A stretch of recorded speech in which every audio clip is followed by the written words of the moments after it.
let that be their choice, you know, or whatever.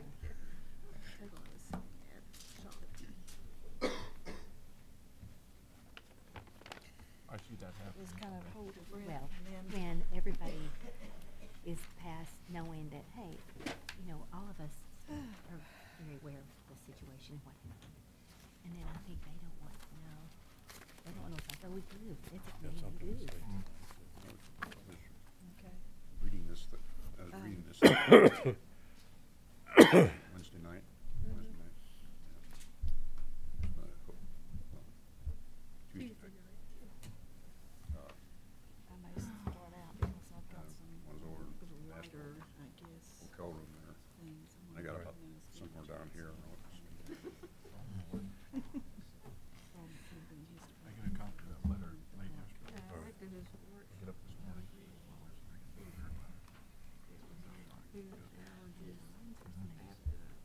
I'm walking outside.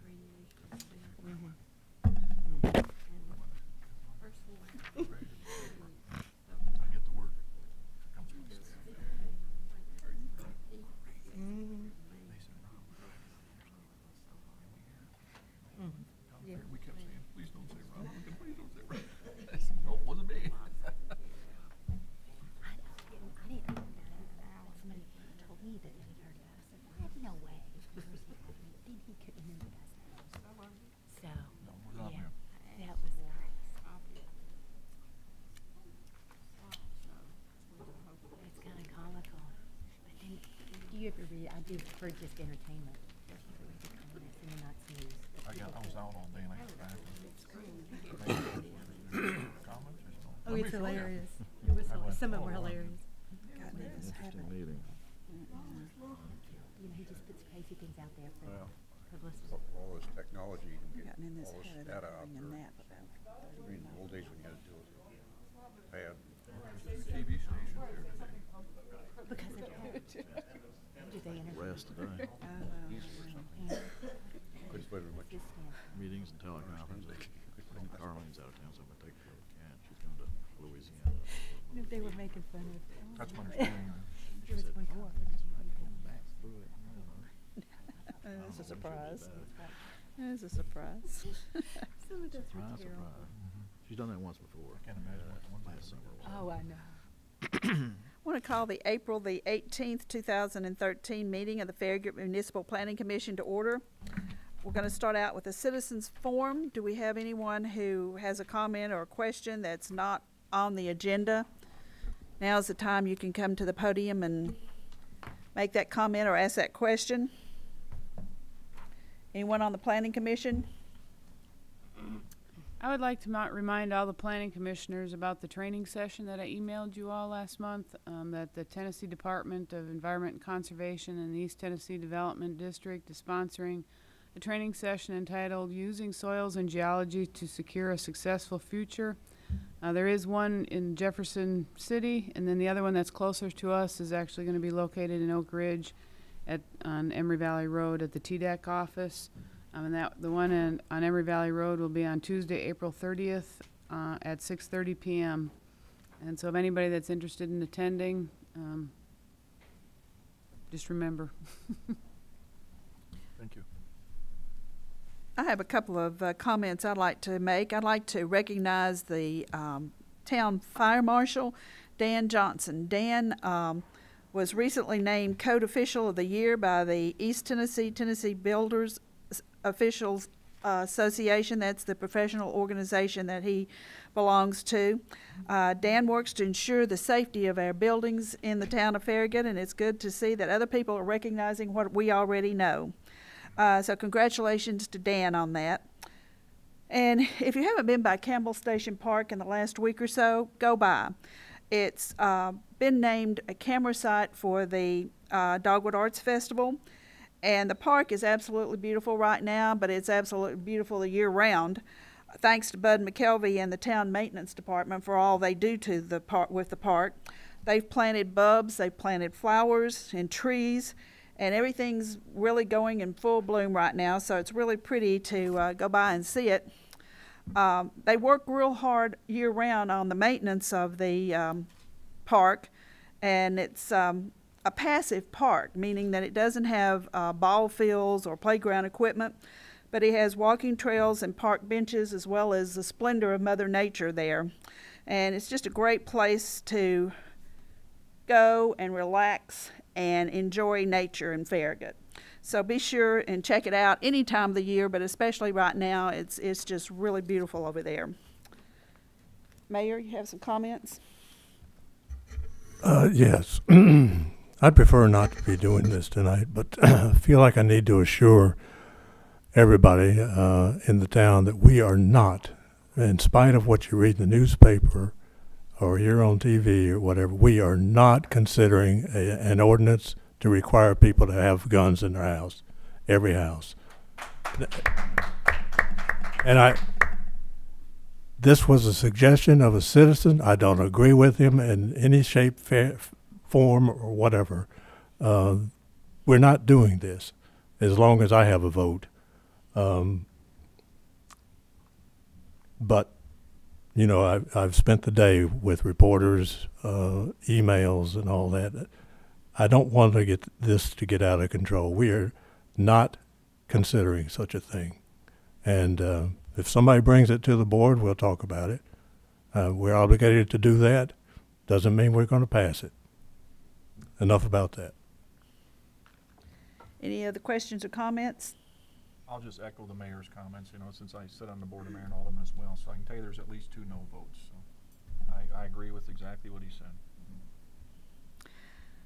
Thank you. In that case, anybody else? If not, we'll move along to the approval of the minutes. Do we have any changes or corrections to the minutes? I'll move for approval. Second?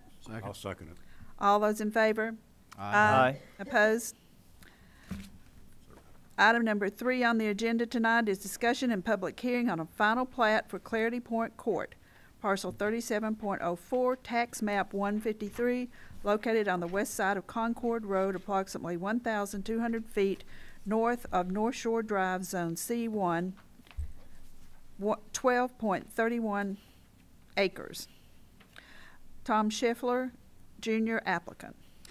This property is the site of the Clarity Point Memory Care Facility, and if you remember, they came in with a preliminary plat with the plans for Clarity Point Road, and then also they came in with a site plan. Before you tonight is the next step after the preliminary plat of the preliminary plat for Clarity Point Road, and to create the 2 parcels. The one parcel being where the memory care facility is located.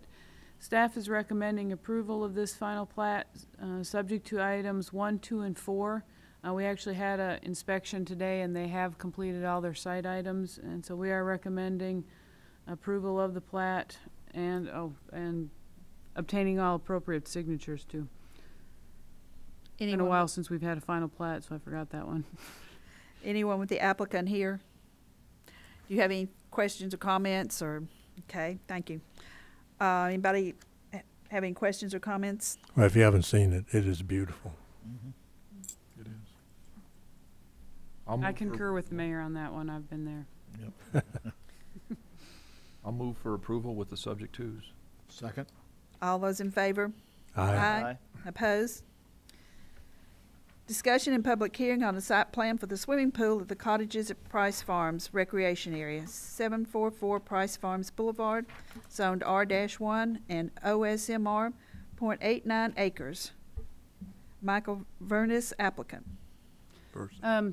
Most of you are aware that the cottages at Price Farm kind of stalled for a while due to some internal problems, and we are glad to report that the project has been purchased by Wilcox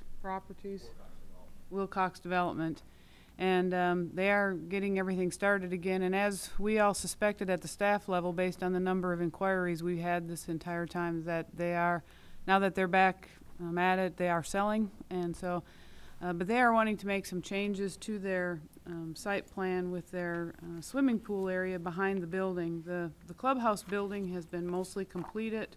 They still have some site items, but they do need to complete the full site. But what they are modifying is they are taking out the putting green, modifying the swimming pool, adding an arbor and an outdoor cookout area. And the Staff is recommending approval of this site plan amendment, subject to items number 1 through 7, the last one being meeting all town requirements. Does the applicant have anything they want to say, or questions or comments? Any questions or comments from anyone on the planning commission? Do I have a motion? I'll move that to approve site plan subject to staff's recommendation. I'll second. All those in favor? Aye. Aye. Opposed? Discussion and public hearing on a site plan for the retail buildings at Costco's Warehouse, 115 Lovell Road, parcel 34, tax map 131, 1.75 acres, zone C-1. George Armour Evert, applicant. It's kind of hard to get that middle name out. I missed the armor altogether. Sorry about that. He's actually your cohort because he is on the Metropolitan Planning Commission, but aside from that, before he was the site plan, this is located on the out parcel that fronts on Lovell Road. It's just south of the main entrance there on Lovell Road into the Costco Center, where the traffic signal is located. The building will be located perpendicularly to Lovell Road, and the access per the subdivision plat and everything that we approved previously with Costco, the access is internally to the site. Staff is recommending approval of the site plan subject to items 1 through 11 on your list, with the last item being meet all town requirements. I would like to point out that this is the brick facade that they are proposing, so it gives you an idea of the color since they didn't have a color rendering in the packet. It's kind of heavy, but the items that were in your letters in your packet, almost all of those items have been addressed, except for those few outstanding items that are identified on the staff recommendation list. This is a restaurant, right? But we don't know what restaurant. It's actually a strip shopping center, but there is room, there is a tenant space. Actually, the tenant space right here. This is, well, anyway, the bottom See of what the you're screen. pointing at. That area is where there is space for a restaurant, and they actually have outdoor seating. They've designed an area specifically to accommodate outdoor seating, which is with the full roof covering and everything else. So that's good. We'd like to see George's restaurant come out here, but you know. Mr. Ewert owns Dead End Barbecue. He's the one who started Dead End Barbecue. So I had to throw that in there for you. Take that back to him. Well, I asked last night when I was there if he happened to be present last night, and he wasn't, so I didn't get to make my pitch. But the food was great. I think she just made her pitch, by the way. Yeah. Anybody else have questions or comments? Do you have anything you want to say? If you will, come up to the podium and. I'm actually Stuart Anderson. I'm with George. It's been a while since I've been here. My name is Stuart Anderson. I'm with George Armour Ewert Architect. I'm just here to hear anybody's comments.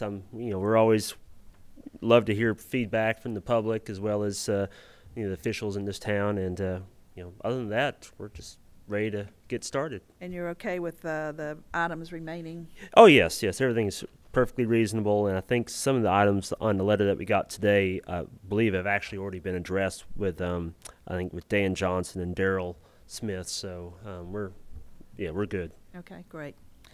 Anybody else have any questions or comments? I'll move for approval with the subject twos. Second. All those in favor? Aye. Aye. Opposed? Thank you, and pass that along to George, please. I will. Thank you very much. Have a good night. Item number 7, discussion and public hearing on a site plan for a 4-story financial center building, parcel 63, tax map 1. Actually, what was published, after I start writing it, I had to rearrange it, so I put the rezoning first because you needed to act on the rezoning. So your packet is correct, it just had to get reshuffled for the... Okay.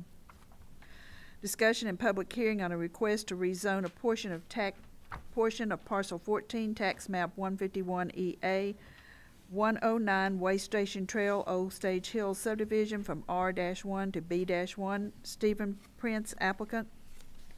Apologize for that switcheroo, and I didn't, because normally what we try to do is the site plans first and then the rezonings and everything. And then when I start writing the backup on this, I realized, well, technically you really need to act on the rezoning before you proceed with the site plan, since they are tied together.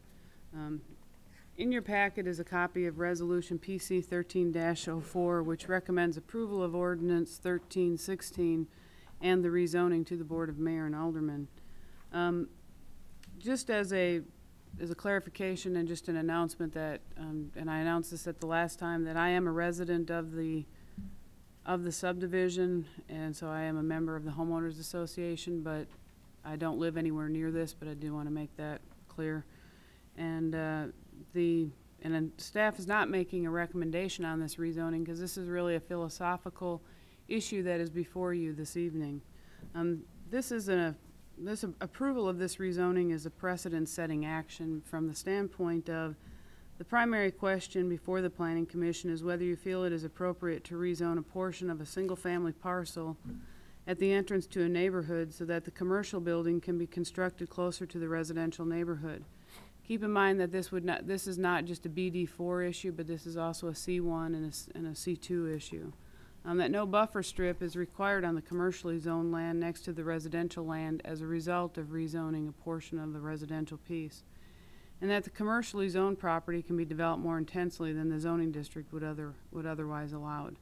And again, staff is not making a recommendation. This is a rezoning request that is a philosophical question from your all's perspective and how you choose to deal with this.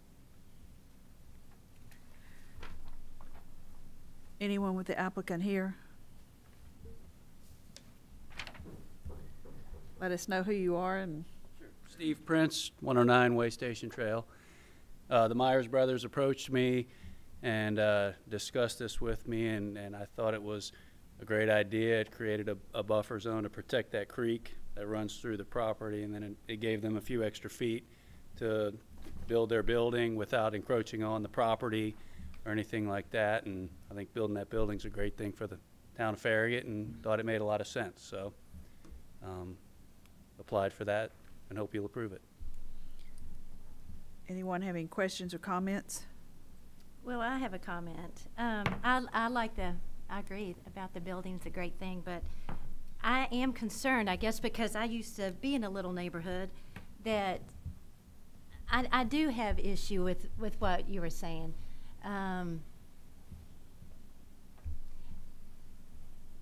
That sometimes we sort of infringe on some of these smaller neighborhoods, so it seems, or it can seem that way.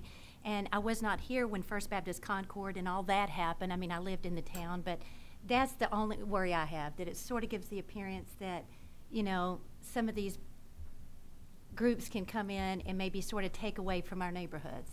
That's just my initial thought on that.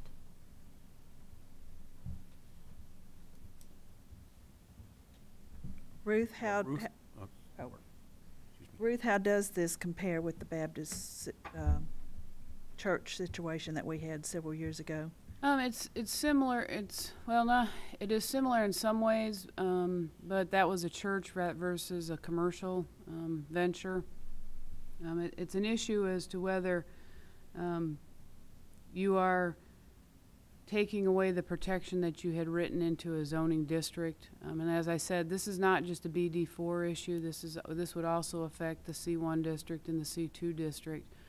From the standpoint of the areas that are heavily treed just immediately to the north of the area that is shaded on the overhead screen, that would normally be a buffer strip that's required by our ordinances. But by rezoning a portion of this residential lot that has been, the stream area in that area has not been disturbed for many, many years, and it is zoned residential, so from a protection standpoint, I'm not sure if it really changes it that much.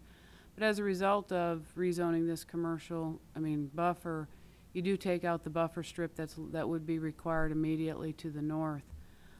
Where I see this as being more of an issue from the standpoint of being parallel with commercial developments is any subdivision that has frontage on and one of our arterials or collectors that we could potentially have commercial development adjacent to it. The church in some ways had some parallel similarities, but their biggest issue there with that one was proposing to move the road to address problems that had been long-standing over the years with access and conflicts with people pulling out of the church parking lot and not looking up the road at Bel Air and that kind of thing. So, but I think after those of us that were dealing with it at that time, the emotions were quite high and there was the feelings of encroachment and that sort of thing. Where are some other areas in the town that this might be an issue? Concord Hills, possibly Sugarwood, because you do have commercial property that backs up to Sugarwood.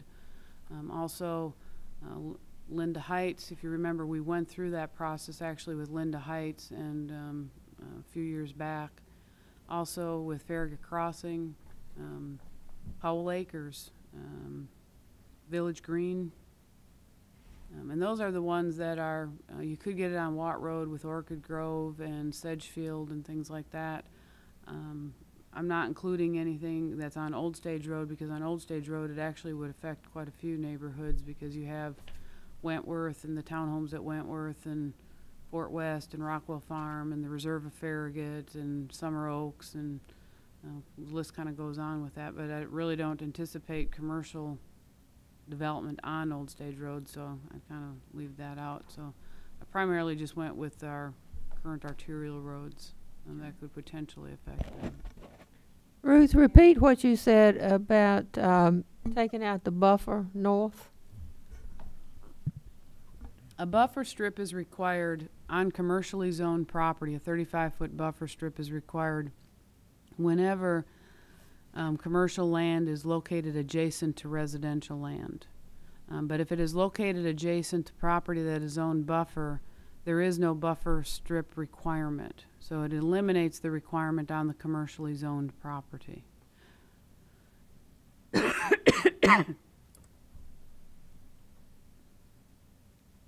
So basically, by doing this, what would be gained from there is 35 feet.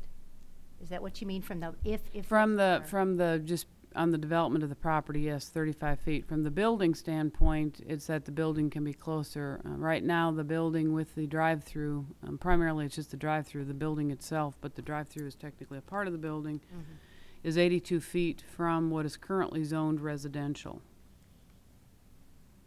So if the building would have to be pushed forward if this was not zoned buffer.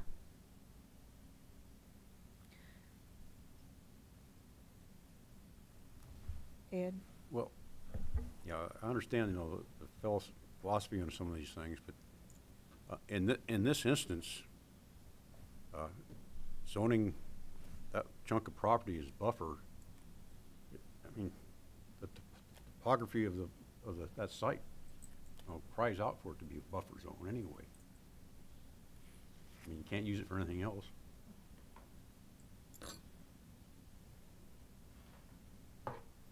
Just generically, I'm very concerned about the unintended consequences across the board. Now, you know, obviously I think of a parcel in one of the areas that you mentioned because I live in Concord Hills, and I understand, you know, the history of that situation goes back to even us voting to be annexed Because of that. by Farragut, and thankfully. And so I'm very, very concerned about the generic implications of this. There's some merits with this specific piece.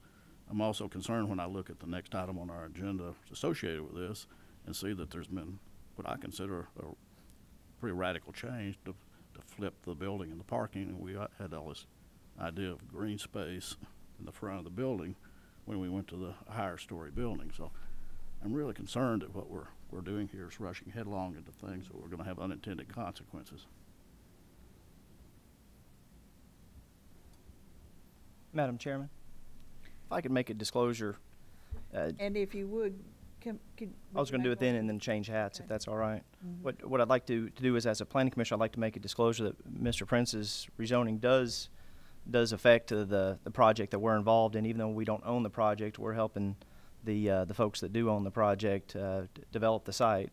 So I guess with that being said, I'd like to take off my planning commissioner hat and maybe discuss a couple more items that maybe gives a little more history into this, if that's all right. Okay, if you would go to the podium. My name is Noah Myers, 503 Concord Road, Farragut, Tennessee. What I'd like to do is maybe give the Planning Commission a little bit of background on this. What kind of first and foremost, before we kind of jump into the site plan issues, what I'd like to do is, when we met with the staff early on in some staff developer meetings, what we're talking about tonight, not necessarily the rezoning, but this parcel of property that encompasses the creek area, it was suggested by staff that, hey, well, maybe this is a piece of property that you guys could actually acquire fee simple and then incorporate into your site. And we said, well, we kind of digested that as we worked through the site, and there was some changes with the site that our client dictated. And some of those changes actually had to do with Mr. St. Clair's comments. So, and we'll get to that in a few moments. But nevertheless, what it is real important to understand is that what is dictated by the BD-4 is a 35-foot buffer, and what Mr. Prince has agreed to do is actually a 60-foot buffer. And right now, the aquatic buffer actually is invalid on any kind of fee simple lots that were in existence prior to the aquatic buffer ordinance. So what Mr. Prince has agreed to do is actually overlaying protection on that 60-foot swath, much better than a 35-foot buffer that would be there tomorrow that is not there today. And so there is an additional layer of protection that is happening here. And this all did, the seed was planted with staff when we were trying to work through some of these things. And we said, well, instead of just buying this 60-foot piece of property, let's just rezone it. Yeah, assuming we have an owner of the property that is flexible with doing that. And so that's what we've done. It also is important to note that the height of the building, the tall portion of the building that we spent a lot of time talking about doing things differently and trying to decrease the footprint of a building by increasing the height of the building, and was the tall portion of the building was never even a factor in the setback, the 100-foot setback. It was only the drive-through, which is anywhere from about 12 to 15 feet tall. It's part of the building is a bank and part of the building is an office building. But so it was really only the drive-through that ever encroached into that 100-foot, and so hence that's kind of why the buffer came up. But anyway, I really don't see how this could give any unintended consequences. The reality is you have an oversized residential lot that allowed for a portion of the lot to be rezoned a buffer. Keep in mind, if you have a typical residential lot, the lot's not going to be large enough to ever be able to take and overlay a buffer. Sometimes it will, sometimes it won't. Most often it's not. And so I think that's important to note here is that it happened to be a very large lot that allowed the buffer to occur and still leave a standard size lot. So I don't think that this is going to come up with other areas that say, oh, just by rezoning it buffer, you're going to be able to allow X, Y, or Z. The reality is you've got 35 feet before, and now there's a 60-foot permanent buffer there that permanently protects the creek, which is not protected today. We don't have anything in there that would keep a homeowner from going in there and trying to remove vegetation. Obviously, they went in there and got into the floodway. There are some things that the town of Farragut could do, but right now there is no aquatic buffer that overlays that residential lot. But with this buffer, it would permanently protect that entire creek area.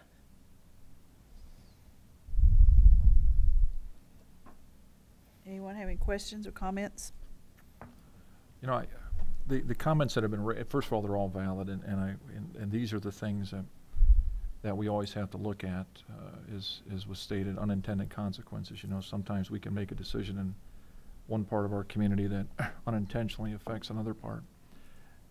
I don't see that in this case, and you know, really, for anything to change here, somebody would have to come back and ask us to do something different. It's not a piece of property that's large enough to really have any future use. It's not a piece of property that today has a lay of land, if you will, that lends itself to do anything. We're really, you know, it's 35 feet wide, right? Well, the buffer in the BD-4, which would be north of that buffer that we're proposing, would be 35. What we're proposing is to eliminate the 35, essentially. We're not writing it exactly like this, but essentially it would eliminate the 35 and then grant a 60-foot buffer. Right. So 25 more feet than that would otherwise be required under the BD-4. Right. You know, I think any time that we look at doing things like this, we do have to keep in mind the effect of the residents around here. In this case, I don't see us having an issue. I don't see a conflict. And this decision on this piece of property is not going to, does it set a precedent as far as decision making? Yes. Does it set a, let me word it differently. Does it set a precedent as far as discussion? Yes. Does it set a precedent as far as future decisions? No. It simply says we had done this one time before. It doesn't lock us into rezoning other pieces of property in the future. So is it a bit of a slippery slope? Yes. But it's not one that we're going to do, create any, I don't see the unintended consequences. And I think that is something we always need to discuss and be aware of. But in this case, I think the lack of, I mean, really there's no change that's going to take place here other than having a larger buffer. It's not like we're going to see the property change, and it's going to allow us to accomplish what we had set out to do earlier. I do agree with Commissioner St. Clair. It is going to be different than what we had originally discussed, the building layout. Unfortunately, you know, we have a future owner of that building that made some changes, and I understand how that happens. But in this case, I think this would be a good decision, and I don't see it being something that's going to cause us ill effects anywhere else in our community or in the future.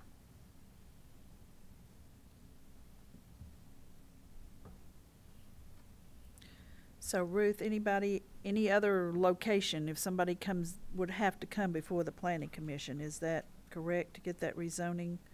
Yeah, rezonings by state law are required to come through the Planning Commission.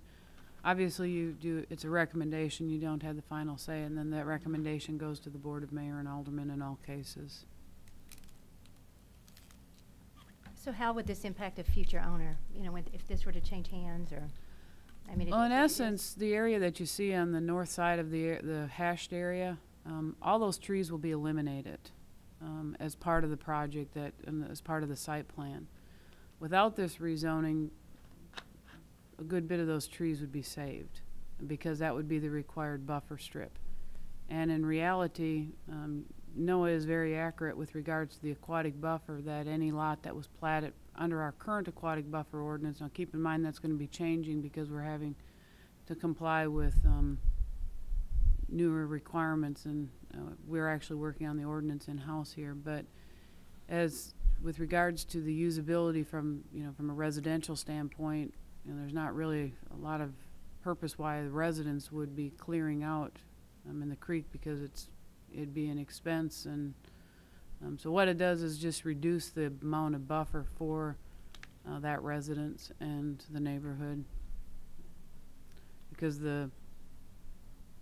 as far as the residential use, they are limited to what they can put in that area because of the floodplain. So there's setback requirements for any construction is 25 feet from top of bank. So you can see the blue stream, the blue line that kind of runs through the property. So the bulk of the aquatic buffer on the residential property is actually located south of the area that's being rezoned, on the south side of the creek. The north side of the creek, obviously, that is, aquatic buffer, except where it kind of veers to the north again when you get to the road portion of it.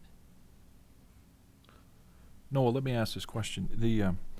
I know it's been maybe been 3-4 months ago, when we first were looking at developing this new zone. There were several residents here from Old Stage Hills, and there was a certain amount of lively debate and discussion that evening.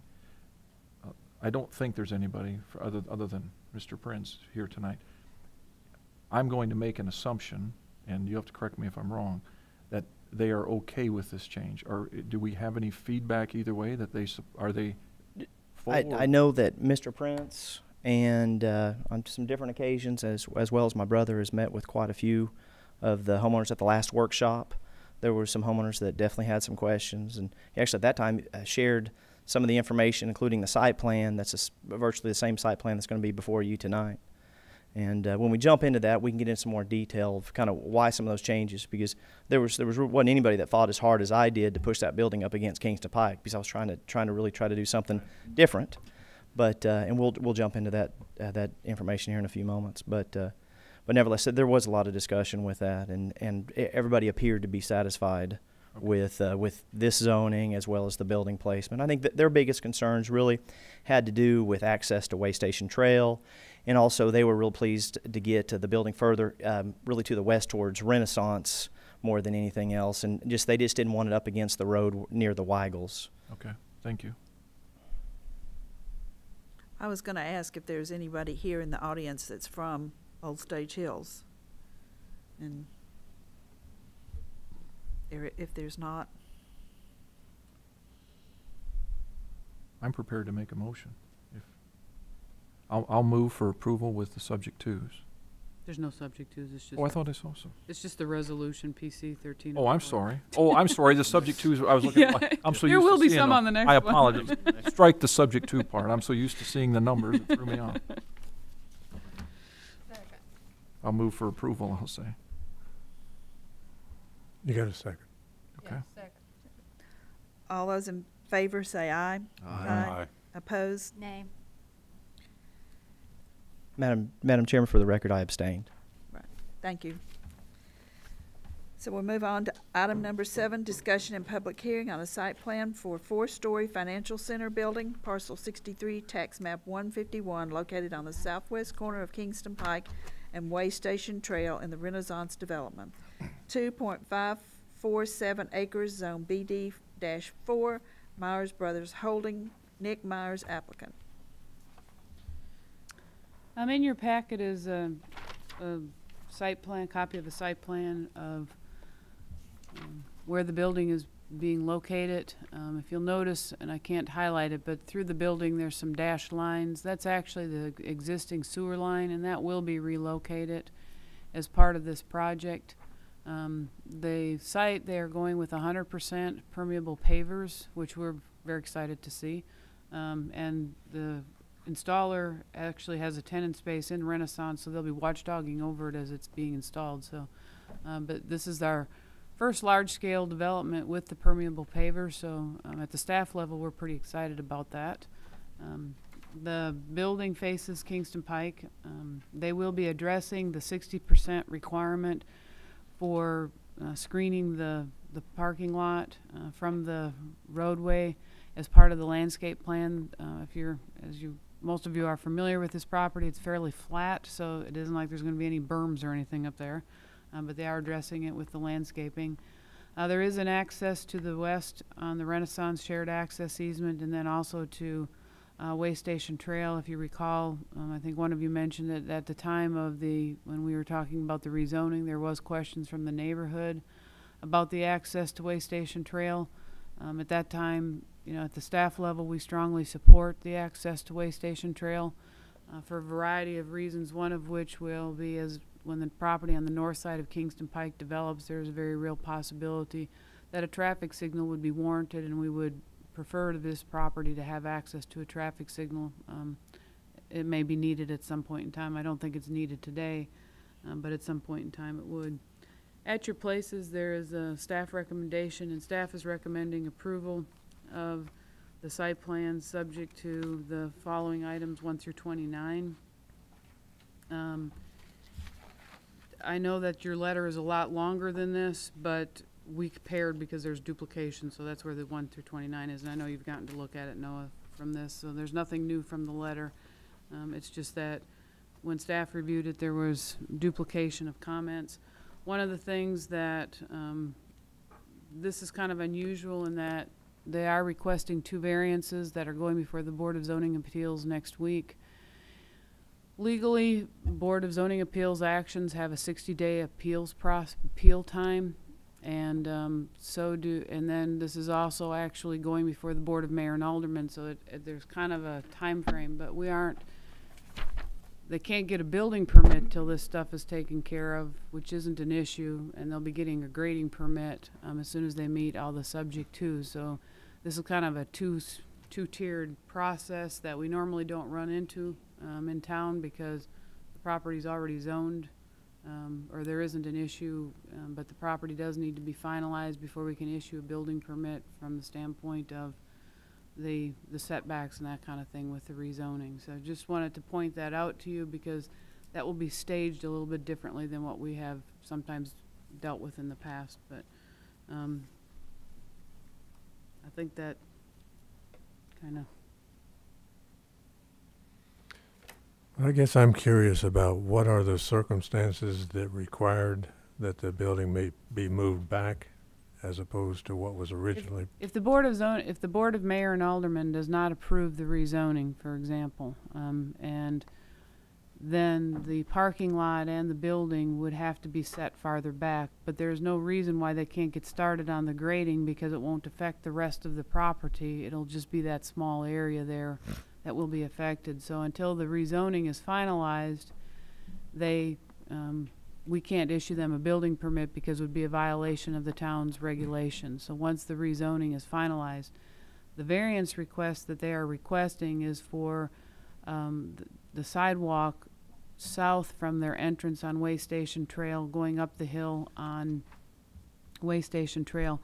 Although it would be wonderful to have a sidewalk on there because that's a spine street on Way Station Trail.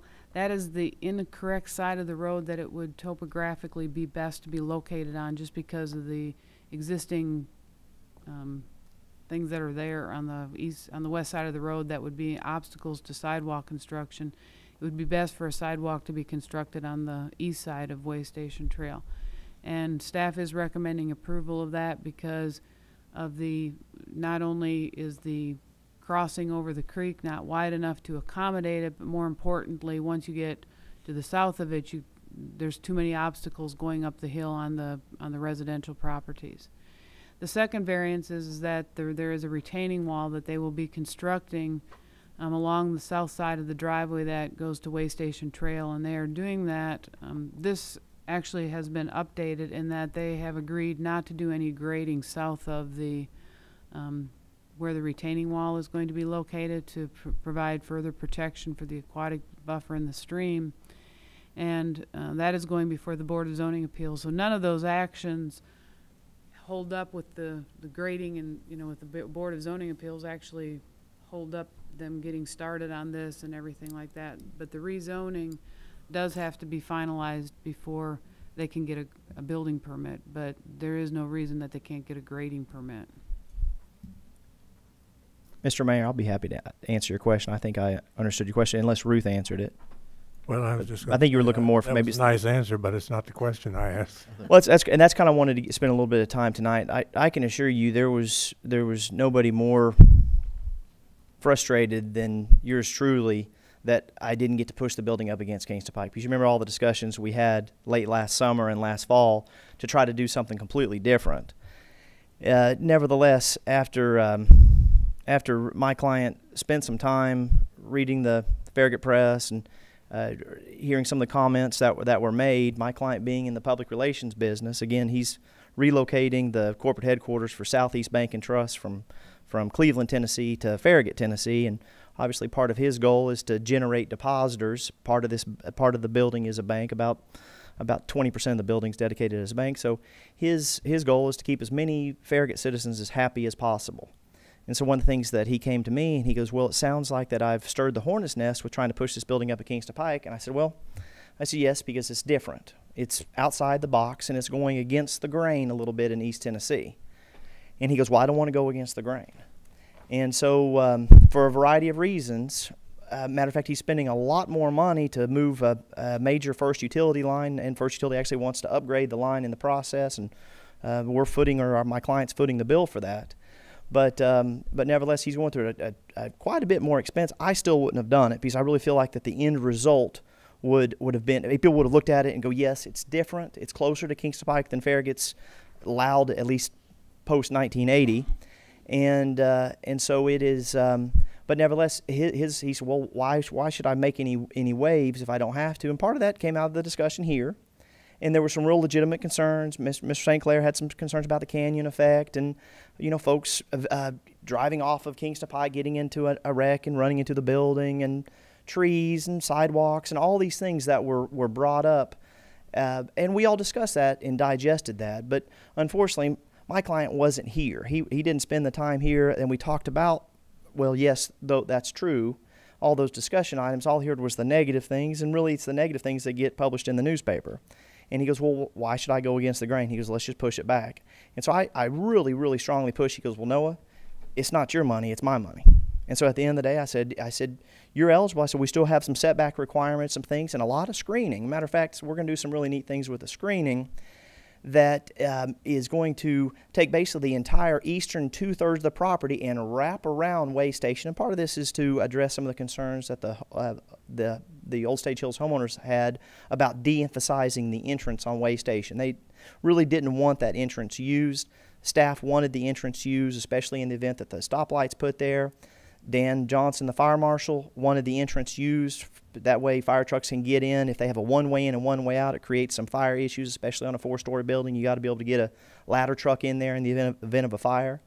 And so both entrances needed to be used. So we're doing some things with the landscaping and actually creating a hedge, not dissimilar to the hedges that go down the middle, the manicured hedges that go down the middle of Turkey Creek, where both on the Farragut side and the City of Knoxville side, where you can't see, if you're going eastbound on Parkside Drive, or we call it Turkey Creek, but Parkside Drive, you can't see the traffic going westbound. And so that really is our goal, is to still de-emphasize the parking lot. I've wanted to do that all along. We got plenty of parking lots. I wanted to emphasize the architecture of the building, which we're real proud of. And so there was a lot of discussion. And matter of fact, I really kind of stuck my heels in the sand a lot more than anybody else did, including Mark, our civil engineer, and our architect, and my brother, because I fought so hard. As you remember, I fought tooth and nail to try to do something different. I still want to do that concept, and hopefully when the time arises, and it may be 5 months or 5 years, I'd still like to do it at Renaissance someday on one of the other parcels and try to do something and put the whole parking lot in the back. But at the end of the day, I had a client that said, that's not what I want, due to the fact that I feel like that I'm going to alienate somebody who's not going to come into my bank and make a deposit or borrow money from me because I did something different. And so those were some things. I mean, the power lines were a concern of his. He goes, well, people brought up the power lines. Am I going to see the power lines? And we discussed actually putting the power lines underground. And after we realized it was somewhere to the point of $10,000 per foot to put the power lines underground, that idea was abandoned. And so we discussed a lot of different ways to try to address that. But at the end of the day, it's his money, and he felt like that. He goes, well, how about we do something different? And I said, well, what do you mean? He goes, let's surprise the town of Farragut. Let's do something nobody else has ever done. And I said, well, it's your money. I said, how about permeable pavers? He goes, what's permeable pavers? And so we went over to the McPhee Road Park, and I showed him permeable pavers. And then we have a video of a fire hydrant blowing as much water as it possibly could on these permeable pavers, and not a drop of water left the site. They all soaked into the permeable pavers. And of course, Mark, our engineer, is all excited. And then we had to get our arms around the cost, and so I explained to him. I said, well, yeah, it's going to be more expensive. And he goes, well, let's do that. He goes, if that's something that's going to get people excited, to do something that no one has ever done in the town of Farragut, and very few places in East Tennessee, is do the entire parking lot out of permeable pavers. And I got him to agree to that. And so we're really trying to do some benchmark things here. Again, I wanted the building up front. He didn't. I wish it was, but it was just, I can assure you, I pushed it hard. And basically, my brother pulled me away and said, you can't push anymore. He goes, you've pushed enough. But anyway, Mr. Mayor, I hope that gives you some background on it. Ruth and I talked about this for about 5 or maybe almost 10 years about doing this concept, and I really wanted to do it at Renaissance.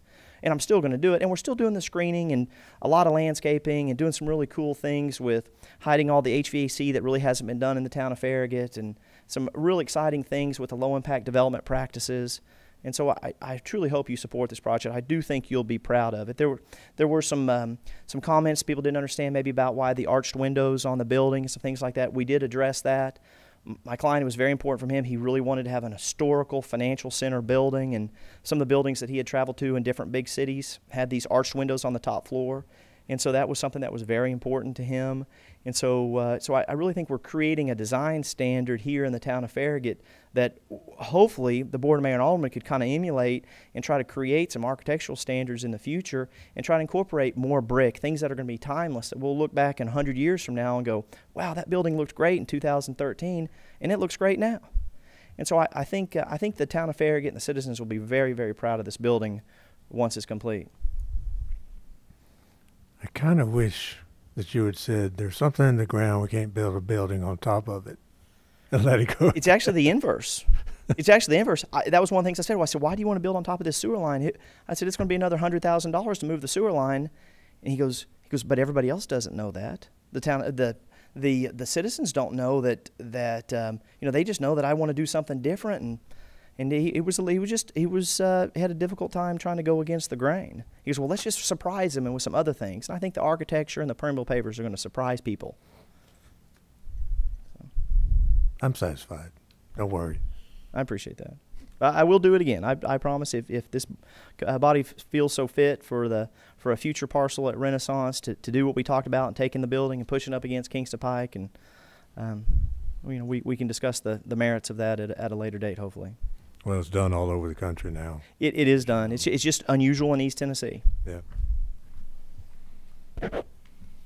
There's the one we talked about. Do you have any problems with any of the 29? There was one that Mark had brought up that he has changed his mind. He said he is absolutely satisfied. So if my engineer says he's good to go, then I am good to go as well. I would move to approve the site plan subject to addressing the I'll second. comments. All those in favor? Aye. Aye. Opposed? For the record, I abstained. Thank you. Thank you for, Thanks for leading us through the Yeah. evolution of the change. Well, I wanted to, because like I said, it was there was a lot to be said, and I wanted to be able to share that. item number 8, discussion and public hearing on an amendment to the Farragut zoning ordinance, chapter 4, section 13, outdoor site lighting, A5, to add back decorative wall light requirements. This was a mistake, pure and simple. When we went through and amended the lighting requirements a few months back, I had written delete number 5 in its entirety, and it was supposed to be a delete the first paragraph of number 5 in its entirety. So didn't intend to eliminate the decorative lighting. So the wording that is in your ordinance 1215 is identical to what had been in the ordinance. I included that in your packet so that you could see the wording before. The only change I made was, since we are no longer into the incandescent bulbs and we are changing rapidly with our lighting technology, I just added the 12 watts compact fluorescent, because in some point in time in the near future, people may not know what a 50-watt standard bulb is, and they only know what a 12-watt compact fluorescent, and then the compact fluorescents will be out of style, but at least we'll have that equation in there. So that wording is identical to, I would say, what's currently in the ordinance, but it is identical to what we had in the ordinance prior to the adoption of the ordinance in January. So apologize for that. But staff recommends approval of Resolution PC 1303, which recommends approval of Ordinance 1215 and the zoning ordinance text amendment to the Board of Mayor and Aldermen. Do I have a motion? Or questions or comments, but I think that pretty well explains it. Questions or comments, and then a motion. Go for it, Ron. I'll move for approval. Second. All those in favor, say aye. Opposed? Item number 9 is for discussion only. Is that right, Ruth? Yes, it is. Okay. Discussion of a request to amend the 2012 Comprehensive Land Use Plan Update, Parcel 109, Tax Map 130, located on the east side of North Campbell Station Road, north of the Holiday Inn Express, 30.5 acres from open space cluster residential to medium density residential. Kim Wellen, applicant. Can you flip that over to the podium? I've got a couple slides on here I want to use. Good evening, Gary Palmer, Assistant Town Manager. Thanks for having me. I'm okay. I was gonna say, I don't know how I'm gonna have to rely on Pam. There, now I can see.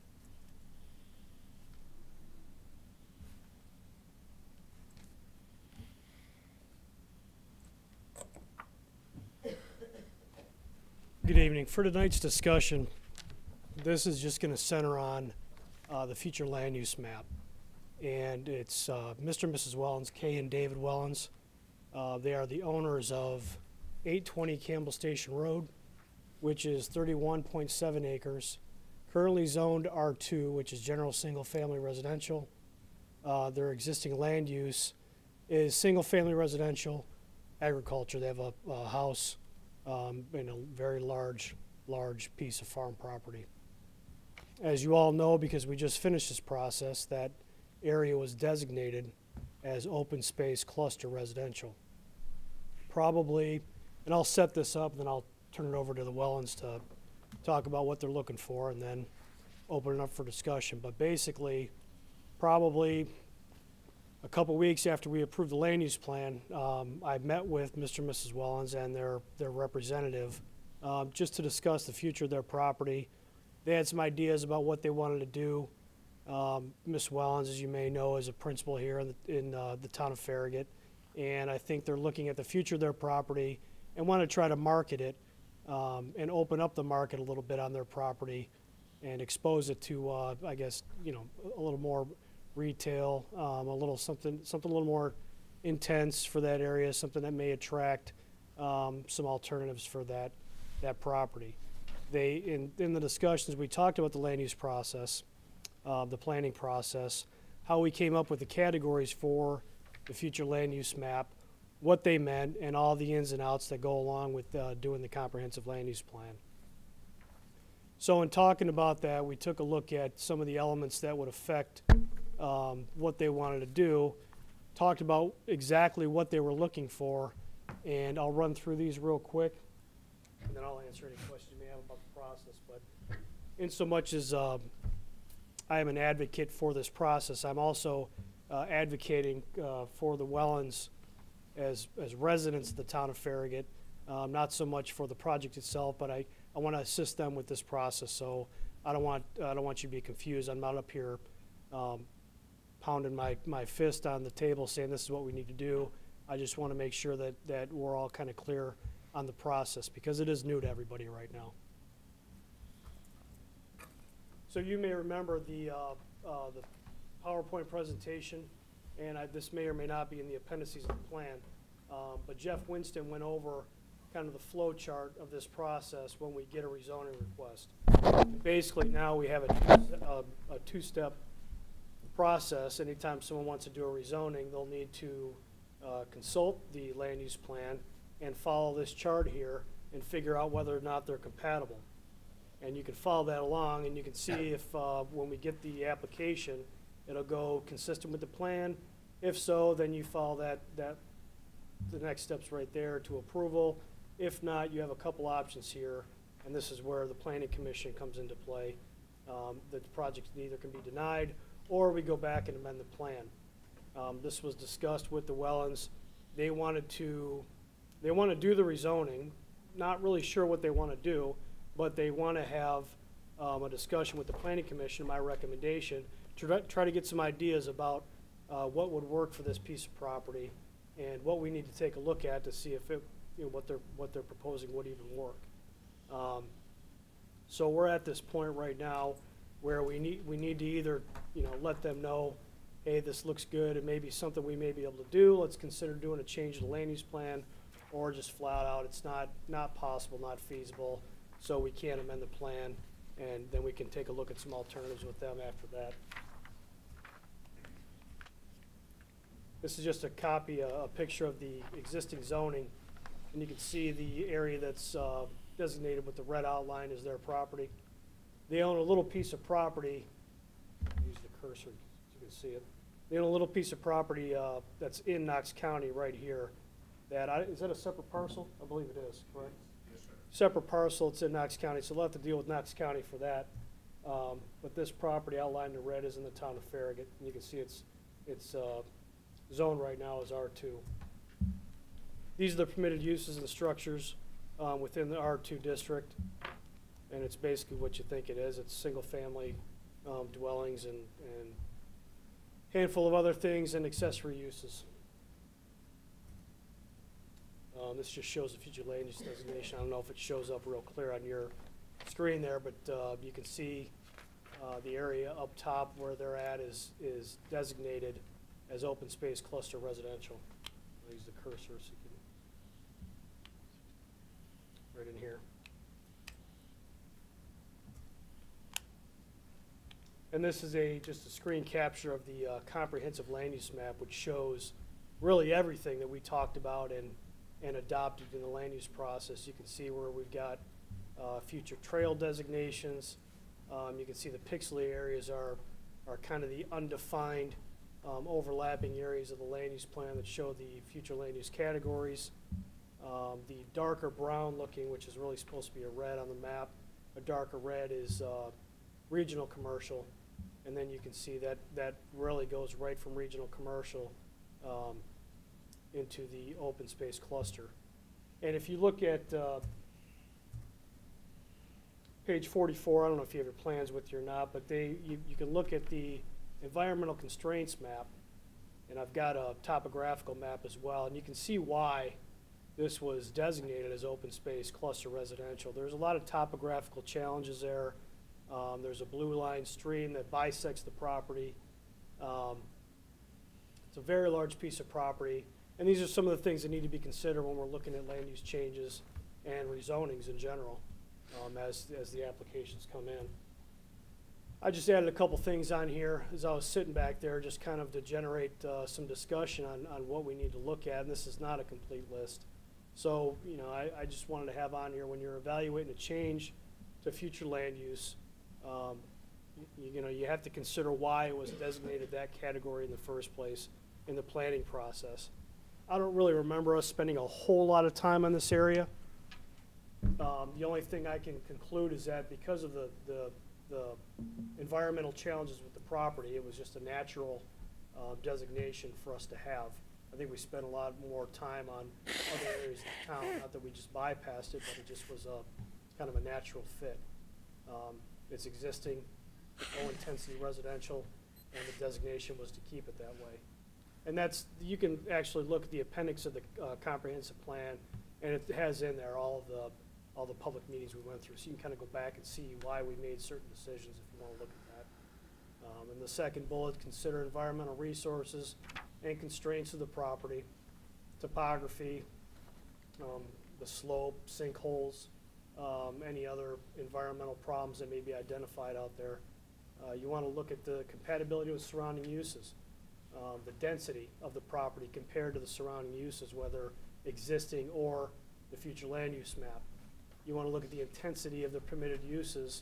If you were to rezone this property to what they're petitioning for, which they don't really have a solid idea, but if you were to rezone it to another category, you want to consider every use that's permitted in that category and how it's going to impact that area. And you want to look at the infrastructure support. You want to look at the road network, sewer, water, location next to the interstate, and so forth. But basically, in short, the challenge that the Wellens have with this property in the process is that they would have to get, if they wanted to petition this body and the board for rezoning, they would first have to get a future land use category change in the comprehensive plan. So that's where we're at. This body approves that process, and it will kind of give them their answer on what direction they need to go in with their property. So that's why I recommended we have this discussion here tonight. And I'll answer any questions about the process that you may have, or I'll turn it over to the Wellens to give comment. Anyone have any questions and comments for Gary? Let's hear from them. On the process. Would you please tell us who you are and give us an address? I certainly will. I am Kay Wellens, 647 Hickory Woods Drive. It's been a kind of quiet week at my house. I have terrible allergies this week, so I apologize. I do want to just make a couple clarifications. We are certainly not the sole owners. This is my younger sister, Carla Hodges, and then we have an older sister, Karen Flores, who resides in Chattanooga. I have asked my husband if he would help me out tonight, so I'm going to turn it over to David. Hello, my name's David Wellens. My wife and I both reside at 647 Hickory Woods Drive. My wife has been a lifetime resident of the city of Farragut. I was blessed to marry my wife 32 years ago and have lived in the city of Farragut ever since. Both of us are employed in the city of Farragut. My wife is the principal at Farragut Intermediate. I am one of the managers at the Cracker Barrel on Campbell Station. Our mother-in-law passed away my mother-in-law, their mother, about 2 years ago. And the properties, you know, as all properties do, starting to grow up some. And we'd like to try to do some things to make it more positive as far as the appearance and the city of Farragut. We have thought about a lot of different things. We have discussed maybe on the back part putting like the 20 acres, putting like multi-family dwellings on that, maybe some commercial on the front. But right now we do not have anything permanent. Discuss what we want to do with the property. You know, right now it's in the green belt, and I think the city of Farragut would do a lot better as far as the fees and everything that result from the property change as far as the designation of the property use than presently is what's receiving from the property. We both want something that's very pleasing to the town of Farragut. Like I said, we both reside here. I mean, we're not like out-of-town folks. We want something it's a good thing for everybody in the city of Farragut. And we just want you to consider our request and with all the favor that you can give it. Do I have any questions about anybody else have anything that maybe I could answer? Anybody have any questions or comments for either Ruth or the Wellens? I have a comment. I think geographically, I think it's a great candidate for some mixed use. The only thing that gives me some concern are some of the steep slopes. Right. Obviously, it's not impossible to develop steep properties. Right. I've put up a lot of retaining walls in my life, and you can do some things, but you do have, when you're dealing with 20 and 30% slopes, pretty steep slopes. Right. Obviously, you're familiar with the property. Geographically, I'm not concerned about the road access. I mean, you have great road access, great interstate access. You got the school on one side. You got a neighborhood that is fairly dense on your west side. And I think so. I think there's definitely some use there. Getting into some of those slopes, there's not a lot of flat areas. The flatter areas are more towards the south side, towards closer to Campbell Station, if you were to call it flat, and maybe for East Tennessee standards. I think there's probably approximately around 15 acres that's pretty level. Okay. And there's about 20 acres that's more on a slope. Well, the topo map that we're looking at is a little deceiving because it appears that they're 2-foot contours, and so it makes it look a little steeper than it really is. But when you look at some of those cross sections where the topo line's those contours getting real tight together, obviously along the creek you got some pretty steep areas, and you'll have some challenges trying to just get development to the other side of the creek, going kind of down and back up. Right. But I think it's a good fit. Other than I'd have to just really get my arms around the topography, but I think it's a good fit to have some sort of a mixed use where you could have some potentially multifamily and potentially some office and some retail. I'm not necessarily sure we need more hotels, but maybe there's a demand for more hotels. I don't know. I mean, every time I think we have enough hotels, we build another one and they seem to be full of business. So that's great. And those hotels actually potentially might generate some hotel motel tax someday for us. I don't think it does it yet. And unfortunately, we don't levy a property tax, so we can't. Change in the property doesn't necessarily help us. And but generating some obviously permit fees and generating sales taxes down the future sure would help the town of Farragut coffers. So I'm definitely all for looking at this and exploring this, and I'm open-minded to, I can just speak personally, because I think geographically where it's located in the town of Farragut, it makes sense to do some other type of than just a regular 15,000 square foot, basically that's an R2 development, which we have lots of, but nevertheless I think with your interstate access and your neighbors on either side of you, it seems like that mixed use might make some good sense for this property. Thank you.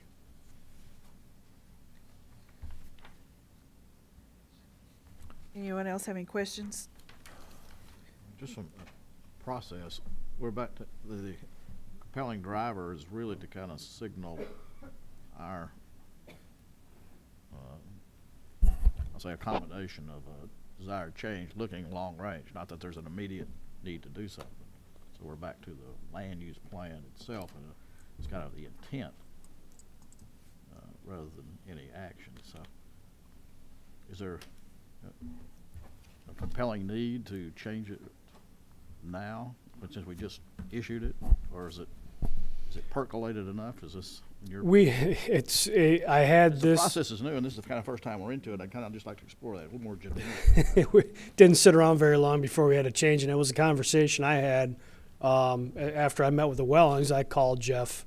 And this is not directed at just their piece right. of property. This is a generic question. Right, and we'd laughed about it because the irony of passing it, and a couple weeks later, Mr. and Mrs. Wellens and I met and talked about changing it, and it's Jeff. I knew this, but I kind of wanted to hear it from him. Not uncommon to have that happen, and I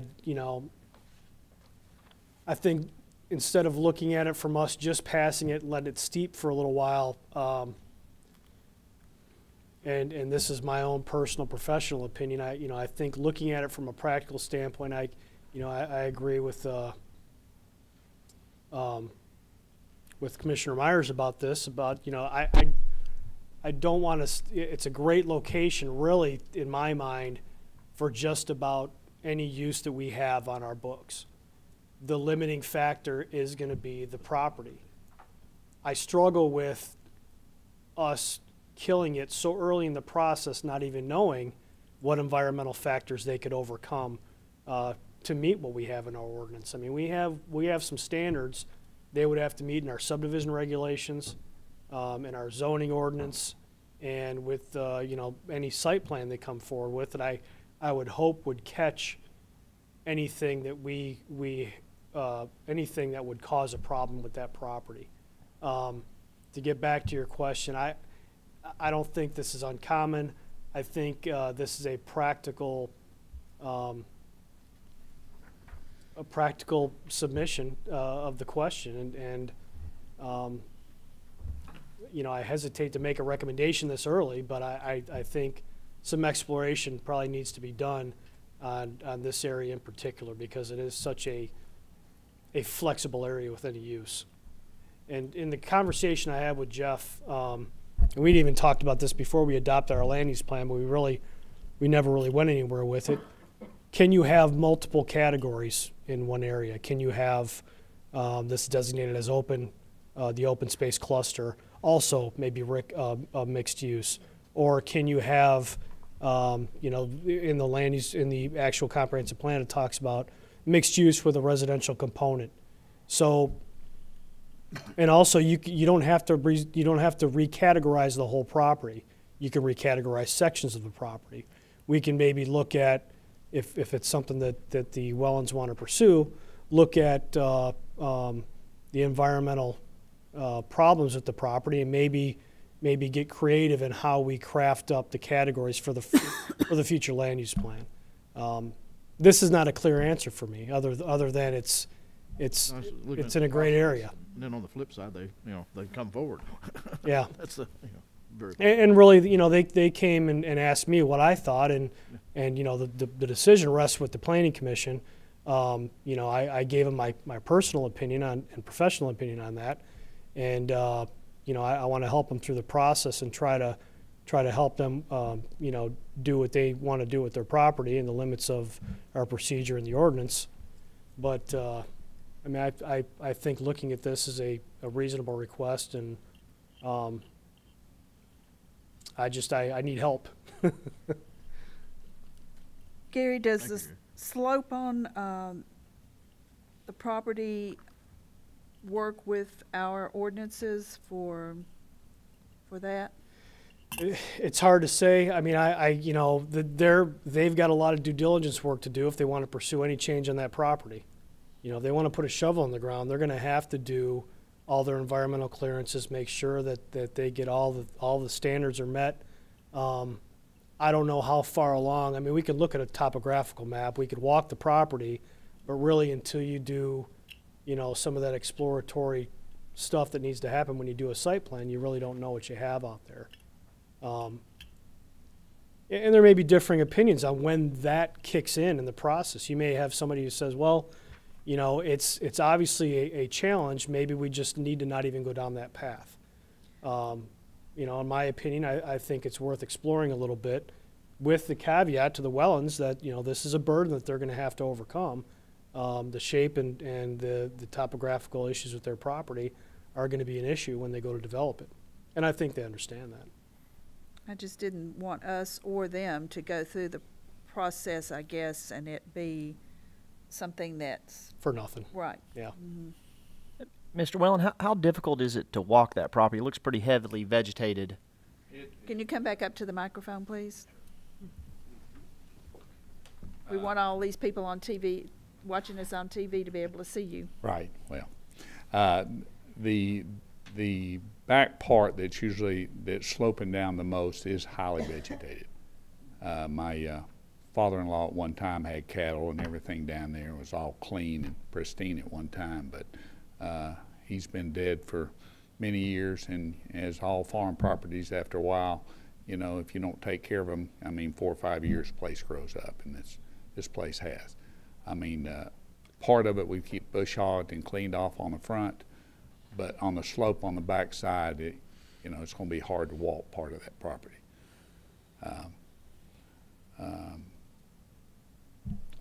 Are there any other questions? Well,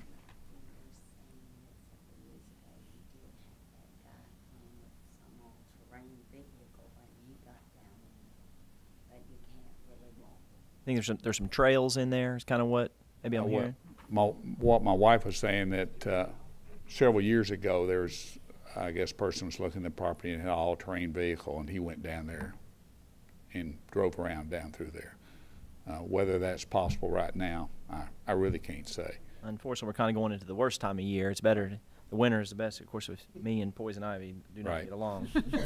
But I'm real intrigued by it. I've been aware of that property, and I think there's some opportunities to do some things a little bit different. But obviously, there's some challenges with the creek and some of the slopes, and I'm not seeing any closed contours with sinkholes. But we're also looking quite a bit. There may or may not be. I don't know. Well, you know what? There might be one little one. But anyway, personally for me, I think it's worth this planning commission taking a step further. I don't want you to go spend some fees or additional cost, but I think it's worth our time to look at this a little more seriously and kind of understand that was our intention today, to just come out and and get some ideas from the board and so forth and what they thought. I think the property does have a lot of potential as far as different things that can be done with it, and I think also if we are allowed to change the designation, I think more people will, I think, be apt to spend some money, do the due diligence and all things they need to do the property the way it needs to be handled. Like I said, I'm probably not near as eloquent as my wife, and I accused her earlier of getting sick on purpose, so I'd have to get up here. But we would just appreciate all the thoughts on this as we can be given. Thank you. Any Appreciate other your time. questions or comments at this point? I think, as you described the back end of it, sounds like a great place for a zip line. Right, probably. You better hold on tight. Think about right it. now, I wouldn't want to be getting on a zip line, but you're probably exactly correct. I was going to say, well, you're first. Being this is kind of new for this planning commission, what is the next step? Are we trying to create some general direction for Gary to put together something proposed, whether it's maybe a change of designation on all of it, maybe it's a change of designation on a portion of it? But this, I guess it's eventually we're going to have to deal with this, and might as well deal with it sooner than later. That's what all this was about, was kind of evolving through our land use plan, and if we're not updating, it means maybe we didn't do things right. So I think it's okay to update when it's appropriate, but Gary, do you have some direction for us? Obviously, you came to us for something. Yeah, if it's okay with the planning commission and the Wellens, if you guys are going to be available for the next planning commission meeting, I mean, I wouldn't mind doing a little more research and maybe coming up with some sort of concept for how this would happen. Maybe look at the topography, and if we're going to allow a change, maybe put something in front of you that you guys can actually approve or modify or whatever.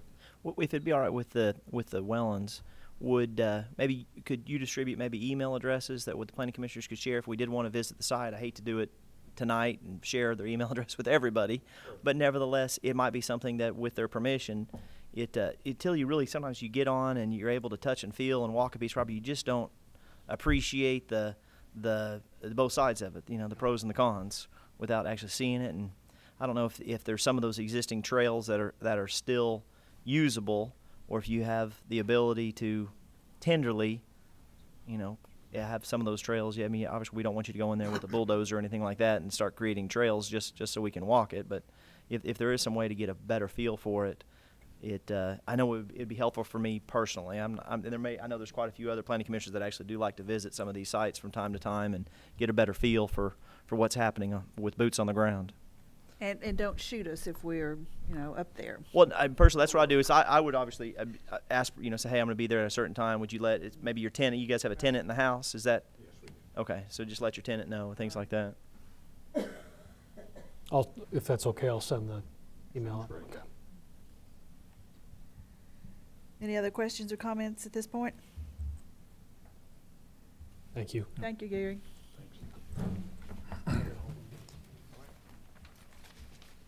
Item number 10, discussion and public hearing on the fiscal year 2014 capital improvement plan. Is that you too, Gary? That is me as well.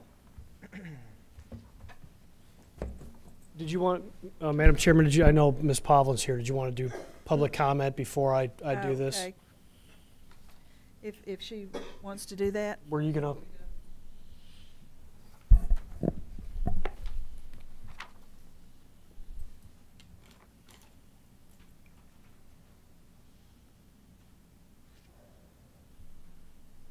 Hi, everyone. Louise Pavlin. I live at 12830 Stall Drive, which is in Fox Run. I sent a letter to the editor. I tried to send it to Ron and the mayor. I hope you guys had received it. And I'm basically reiterating those points.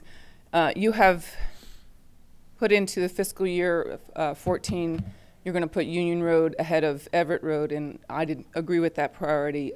Union Road, I did a count today. There's about 18 houses on Union Road. Once Kingston Pike, Everett Road, that intersection opens, Union Road can be bypassed by all the subdivisions. It's just those 18 houses that those homeowners on Union Road would use that road. If you really wanted to, you felt that that was a safety hazard, which Union Road to me kind of is, you could shut that down to all but the local traffic on that road, and everyone would have an option of getting out on Kingston Pike. Everett Road is not, we don't have that option. That is a direct route to Hardin Valley. It is a very hazardous road. It's traveled at a very high rate of speed by most people that drive on it, and I invite you guys to go out there and drive it around 7:45, 8 o'clock in the morning, and you'll come across a lot of traffic at a high rate of speed. We've been waiting a long time for that road to be fixed. It was when I moved here, we were led to believe that if that split rail farm, that subdivision was developed, the road would then be fixed, and now it seems to be getting pushed back further. You have funding for that road, a percentage of that funding. By the time 2018 comes along where you want to fund it, that funding won't even stand up. It'll be 9.3 right now. It'll be like, what, 6%, 5% at that point. I think we have an investor that has invested in that road to be fixed. We should use that money now and get that process going. I'm not too sure that if you fix Union Road, if someone develops that property in between Fox Run and Saddle Ridge, how will you hold them to contribute to the amount of money that you spend fixing that road right now? They could conceivably come back and say, we're not going to contribute to that. You don't have any way of telling us we have to. Do you end up in a court battle forcing them to contribute to the funds that you have put towards this road? And I just think Everett Road needs to be more addressed. It's the main thoroughfare for teenagers. And I know I have more points to make, but I'm hoping that with the letter that I sent to you guys that maybe I I've think you made some probably know that I wasn't there for that meeting. No, you weren't. And I'm glad to see that you're back and you're healthy. I was where I didn't want to be, but I understand that. It is what it is. Yeah, yeah. And I agree with you. I think Everett Road should take priority over Union Road. Okay. For all the same reasons. I appreciate that. That'll be my position on Okay. I appreciate that. And you know, I know that the problem, I think Union Road came up because you guys have probably gotten an earful for a year and 8 months because that's how long it's been closed. Yeah. And yes, it wasn't the best detour, but that's what you had to do to get Everett, Kingston Pike, and that needed to be done. So I think once that intersection opens up, you won't hear much about Union Road. It's essentially a shortcut for Fox Run and Saddle Ridge. So. Can somebody tell me how much of the, how many miles are in the town of Farragut and then on over to Hardin Valley? Gary's smiling at me. On over to Hardin Valley, how much of that is county? Farragut goes to right after You go under where the highway is. If you go under and you go by the guardrail, that's still Farragut. And a little bit after that, you'll see the town of Farragut sign.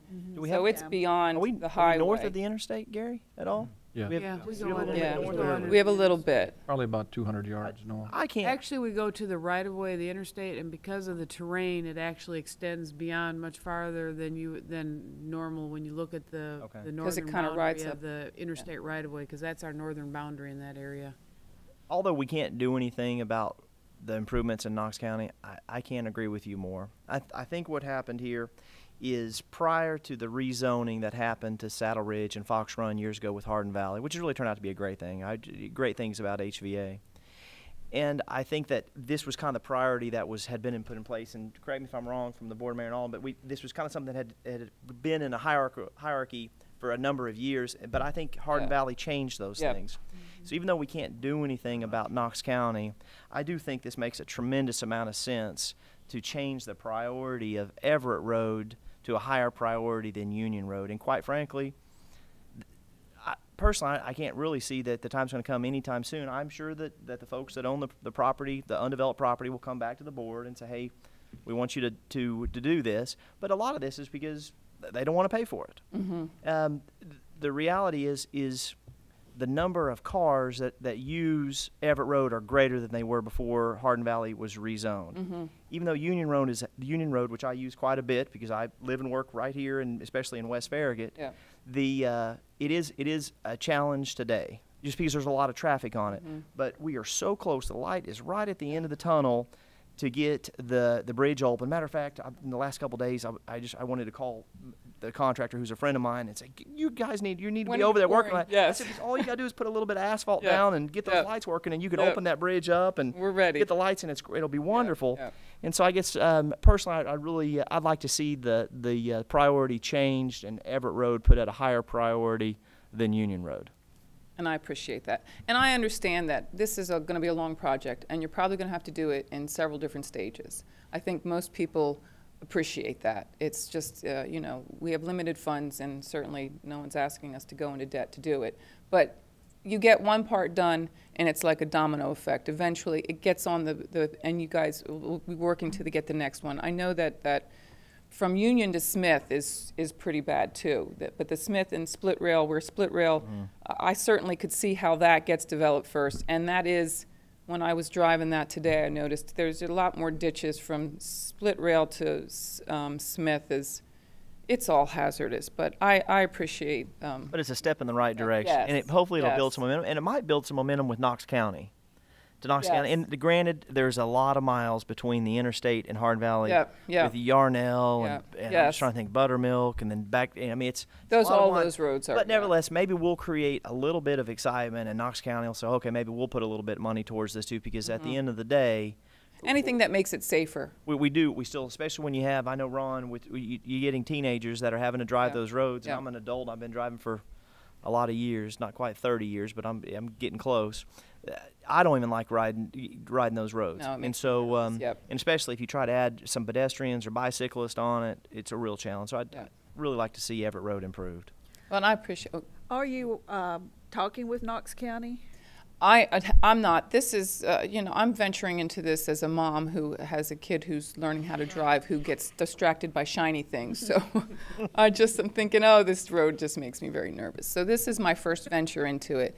And certainly the next place to go is Knox County, because that is a county road. Well, it's, as long as this process takes, the sooner you start with Knox County, the better, I would think, the better off you are. You started today, maybe Right. 5 or 10 years. Yeah, Right. you Right. might, I might hear from, I might get a hearing. Right. But Well, you you know, got to just- start somewhere. Just to provide a little more color on this, because I think it is important. I mentioned this at the meeting you were at before, because there's a lot of money involved, and I just want to throw that out.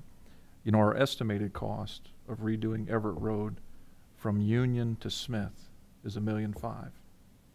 The estimated cost from Smith to the entrance of Split Rail Farms is $2 million. You have probably double that distance from Union all the way to the entrance of Split Rail Farms to go to finish up just the piece in Farragut. And that piece gets worse. Yes. By the That's- horse farm, it's I mean, really bad. I'm gonna, and this is a guess, this isn't even an estimate. That's probably another 5 to 7 million. And then you get to Knox County. So that whole project, if you were gonna do Everett from Union Road all the way to the border, to the city limit of Farragut, you might be talking $7 to $10 million. Now, just to provide some commentary, I agree with what you said, and we talked about that a little bit before. With the limited dollars we have and the way we need to stagger some things, I would like us to see do Everett Road. If I had to prioritize the pieces, I'd prioritize the piece from the entrance. Excuse me. Bless you. Wow, that was almost musical. I would prioritize from Smith Road to the entrance of Split Rail Farms, because there is a certain amount of forgiveness between Union and Smith Yeah, Road. yes. There is no forgiveness when you go north of Smith Road. There's areas that are, yes. I would agree. And also, Split Rail Farm has contributed funds Yes. to this. I think that should make it a priority. Yeah. That they've contributed some funds. You need to get on top of that. I mean, honestly, I know you look at your budget from year to year. The fact that a subdivision has contributed to it should put it up in a priority. Said, okay, if we can't do it this year, it needs to get in next year, because you want the biggest bang for your buck. That he's only going to give 9.3%. You want to make sure that you're maximizing the amount of money that he's contributing to that project. I kind of have another comment that I guess it kind of has to do with wants and needs. My thought is that we really like the idea of the complete streets profile, but the complete streets profile here, and that's kind of going back to some technical things where we have a sidewalk and walking trail, and my thought is there some value engineering that could be done with the design, the profile design, to be able to get more bang for the buck, where we just maybe had a walking trail on one side and Actually, on that, we've been purchasing right-of-way, and the plans are done for that. And by the time you have to do the grade work and everything, because that's the bulk of it, and avoiding the, and, moving the utility lines, there's really not much difference in dollar value. And I know that I know Louise and I have talked about it from the standpoint of alternative forms of transportation, that you're kind of getting several bangs for your buck on this one with regards to you providing greenways, and this is an essential link through in the northwest quadrant, and you are getting a safer road for teenagers because you do have a high percentage of the drivers as teenagers, and you're making a lot of parents happy with that aspect of it, and you're accomplishing with you're building a new road that's needed. But Daryl looked at that, and he and I talked about that a few times, and basically you're really not, it's percentage-wise, it's really not that much, considering with... it just seems to me that when you go with 26 feet and curb and gutter and sidewalk on one side and the walking trails on the other, which is an absolute beautiful profile, and that's what we aspire to have, it just seems like that that there might be some other opportunities to maybe try to use some of the existing grade that is there and try to expand. Obviously, utilities are always going to be an issue. If we got some underground utilities or even overhead utilities, where we end up having to deal with that. Most time, don't we get the utility companies to foot the bill for moving the utilities? If they're in easements or if they're in the rights of way. If they're in easements, then it's our responsibility to move them. In this case, the complete streets actually would include bicycle lanes, but this was approved prior to us going through with the complete street policy. So this one does not include bicycle lanes. And that's why there is the walking trails, the area from Smith Road to Union Road is a walking trail on the west side and a sidewalk on the east side. And the area from Smith Road north has a walking trail on both sides because you are trying to, because we're not accommodating a bicycle lane on this. Mm-hmm.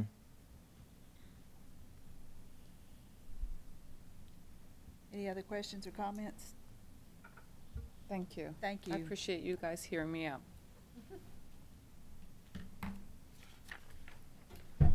Okay. This is actually, I was looking at this earlier, fairly simple. I know you have it in your packets. I hope you had a chance to take a look at it. And what I'll do is just I'll run through the projects that we're proposing for 2014. Do a little snapshot of the engineering project, which is the 99% of the CIP right now, and then talk a little bit about what priorities and what how you want to, if you want to make any changes to the actual proposal to send to the board.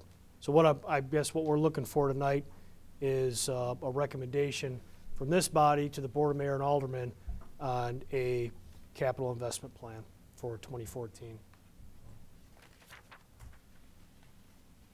And this is the same slide I like to put in, just kind of recap on the planning process with the CIP, why we do the 5-year planning. And it's to create and maintain that nexus between our other plans, and it's to also allow us the ability to apply for grant funding opportunities. We do this as a public process for transparency, and it also helps us with our projections and financial analysis. The first project on the list that's proposed for 2014, this is a carryover from last year, which is the closeout of the project Campbell Station Road widening, which I think that ended in 2010, 2011 maybe, and we're still waiting for some final invoices. There is some back and forth between us, TDOT, and the Transportation Planning Organization, TPO, about the final invoices for this project. Daryl Smith, the town engineer, David Smoke, we all feel comfortable with $200,000 for 2014. That should cover anything that comes in. Keep in mind, these are things that would have to be approved by the governing body before they're allocated, so we're still trying to work that out. Watt Road intersection at Kingston Pike, and you can see the dashed line, and if you read that bullet there, it's the improvements to Watt Road intersection, including the lane reassignment, adding pedestrian facilities in order to properly accommodate the new Watt Road extension, Old Stage Road improvements, $35,000 for 2014 for design, right-of-way, and easements. Everett Road right-of-way acquisition, this is a continuing item where we're still acquiring right-of-way for the construction of the Everett Road improvements. We have $40,000 allocated for 2014. We have some fairly large tracts that we need to acquire for this. And I believe that should be it after 2014. Union Road improvements, you can see the arrows there from Saddle Ridge to Fox Run and the Blue Line Creek by that right-hand arrow. There's a bridge that goes over that we would have to replace, or not replace, just completely rehab. We have 2014, $350,000 for 2014 for planning and design, and then projected out for 2015, $450,000, and then construction cost in 2016 for $2,500,000. And obviously, this is the one that would that Ms. Pollen was discussing and about flipping this for Everett Road. And if you remember, this actually came up, I think, Ruth can correct me if I'm wrong, but I think Mr. Ivy was looking to develop this a year or two ago, or came in, or somebody came in. It was actually a lot longer than that ago, just time flies. Thank you. But I think this came up, back on our radar because he was talking about the need to have this improved in order to try to generate some interest in this property. So that made its way onto the CIP, and now we're at the time to do it. This is the outdoor classroom, very, very cool, interesting project. We have allocated $135,000, which should be the total cost for this project. And I believe we also have a $10,000 grant to supplement. This is also a carryover from last year that we just didn't get around to doing, I don't think. It's the traffic signal enhancements. And as you can read, it's mandated by the MDTCD. So we have no choice in this. Good idea, though, anyway. And it just updates all the signals, allows them to communicate with each other, adds the equipment for the crosswalks, as the nice picture there shows you the happy people crossing. Is there a Not getting deadline on the requirement for the? I want to say 2 years from the date of adoption they're required, which would have been, I think we still have another year. Kingston Pike Greenway. This is the, I think also referred to as Willow Creek Greenway. And this is a TDOT-led project, and you can see there that we have allocated $462,500, of which we'll be responsible for 20%. We're allocating this because it's a reimbursement process, so we need to allocate the funds, get reimbursed for it. So hopefully with no overruns, all said and done, we'll be at $92,500.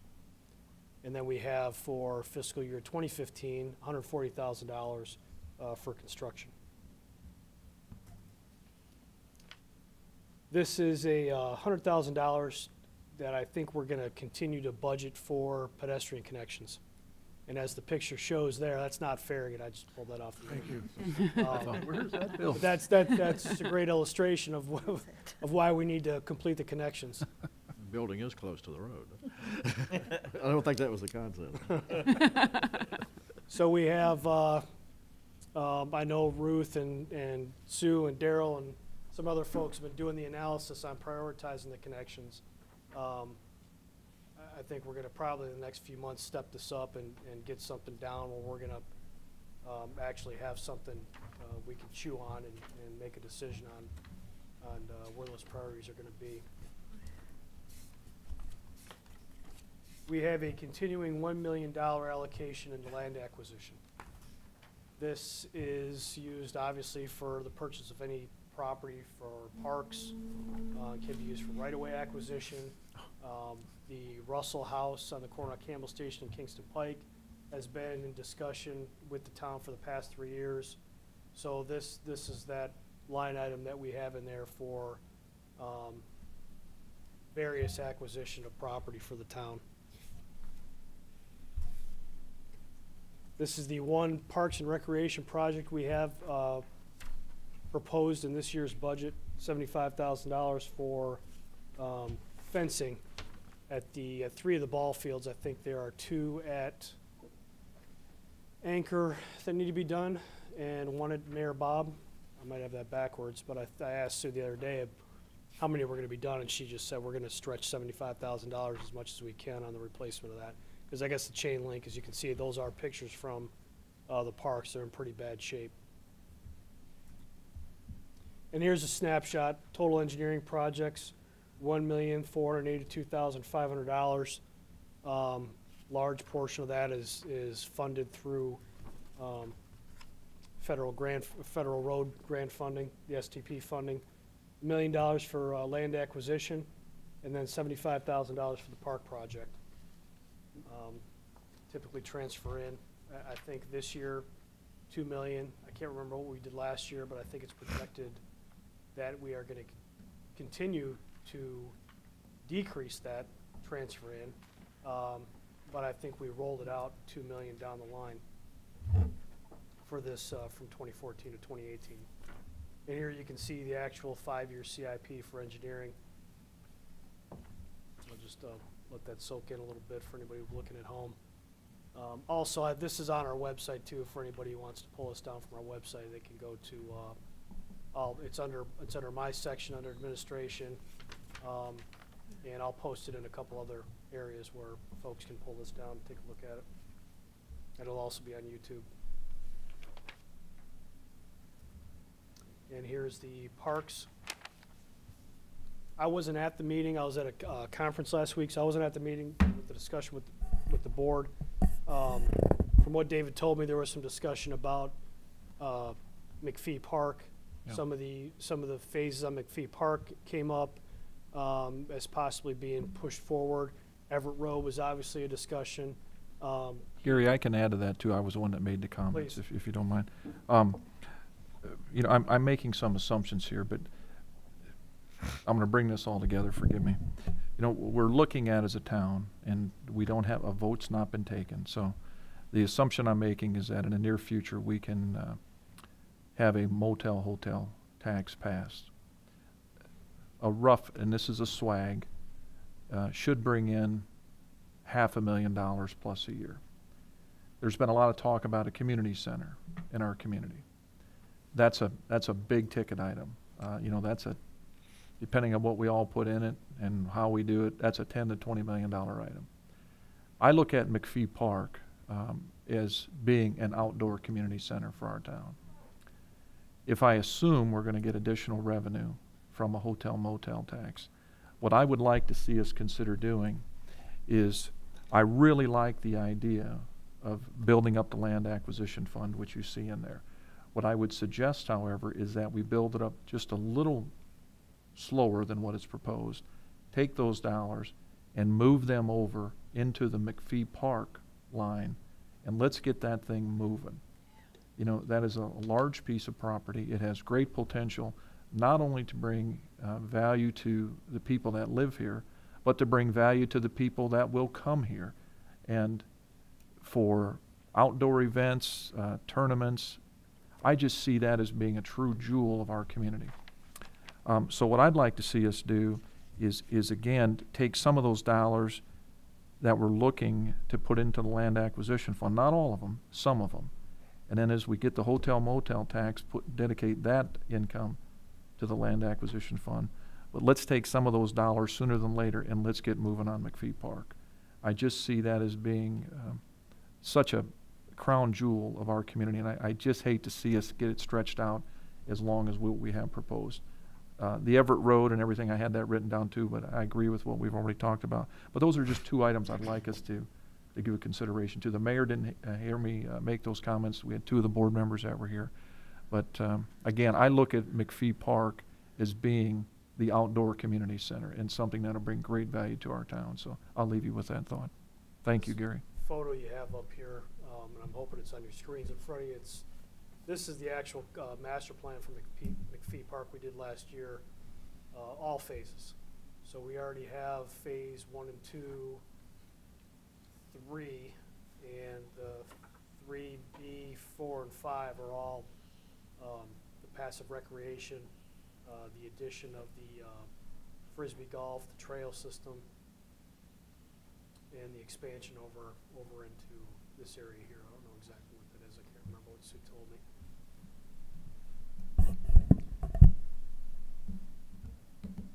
So really, in looking at this year's CIP, I mean, there are quite a few alternative projects that can be considered. Here's a list of them.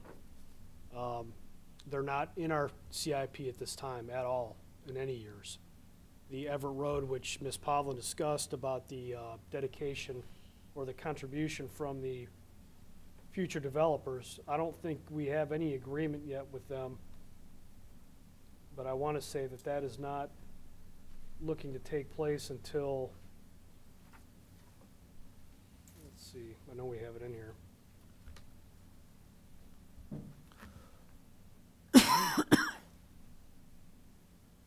Yeah, we're looking at 2018 before we're doing anything on Everett Road. Yeah, and that's Union to Smith. That's, yeah. That's a different segment. I think I think what the intent was earlier would be to take the dollars on the Union Road improvements and push those back, and then take the basically swap the Union Road and the Everett Road. You know, it won't. We got to balance the dollars out in there, but that's the intent, to flip-flop those projects as far as priority, based on a discussion. If that was the planning commission's recommendation, we'd probably recommend that we just take Union Road off altogether, or just unfund it. No, the trouble with Union Road is it's deteriorated so bad, including the bridge, that it's just a cow trail practically.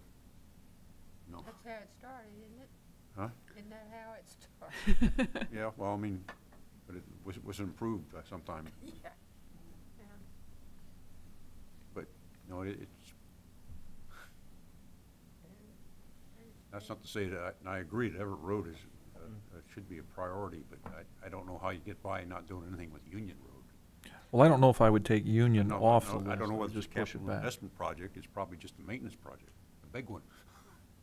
Well, I think a lot of that deterioration will subside, hopefully, when we get some of that traffic off of it. But I really can't see Union Road in the 5-year plan. And that's kind of where I'm kind of struggling with Union Road.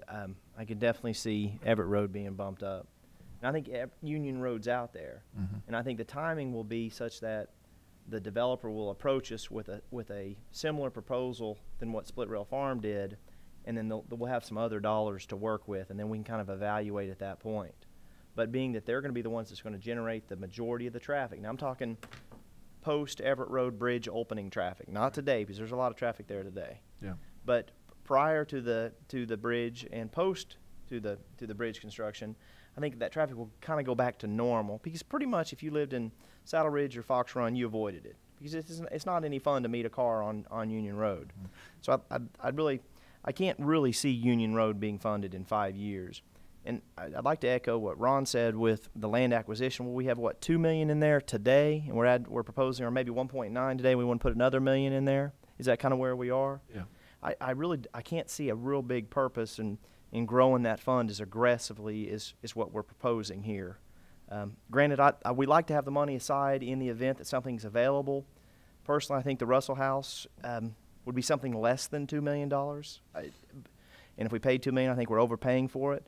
But nevertheless, so I think the funds would be in there if we had the opportunity to jump on that at a market rate or at appraised value. I wouldn't want to necessarily pay over appraised value for it, but at a market rate for it, I think the funds would be there. But I'd like to scale back. I agree with Ron, maybe scaling back some of those funds and accelerating McPhee Park to a certain degree, where we could maybe see some things more in the next 12 to 36 months versus getting so far out. The other question I kind of had, the splash pad replacement, is that normal to have to replace a splash pad that often, every 6 or 7 years, or were there other issues that I'm not aware of? Well, that's a loaded question. Yeah. It seems like it's a lot of money of the taxpayers' funds that we're fixing something that. I'll just say that it's being worked out between the attorneys, the final issues with that. And we're having some issues with that splash. So you're saying there was some, I don't want to get something substandard that was created but normally splash pads last longer, correct? Or they're designed to last longer? Definitely. Okay. Yeah. So I hate this isn't going to be a reoccurring expense. It's like, gosh, it's an expensive. We could buy all the kids things to Splash Country a lot cheaper than having to do this splash pad. In a swimming pool at everybody's house. Anyway, but that was an unanticipated item. Okay. In the budget. Okay. I just didn't know if this was normal, a maintenance item, or not. So, anyway, I'm all for McPhee Park. I think McPhee Park is an absolute jewel in West Knox County. And we're proud to share it with folks that are outside of Farragut. I have a lot of friends that are down in the Choteau Basin. Everybody loves it. Those folks are spending money in the town of Farragut, generating revenue just like the rest of us. So I think we're real proud of that park. And personally, I think it's just awesome, some of the things that we've done and we also have planned. And I'd like to see that park come to fruition before my kids graduate and are gone into college. So if there's any possibility of, I hate to use the term fast track, it's hard to do anything fast, but nevertheless to bump it up, accelerate the schedule on that, I'd like to see that done.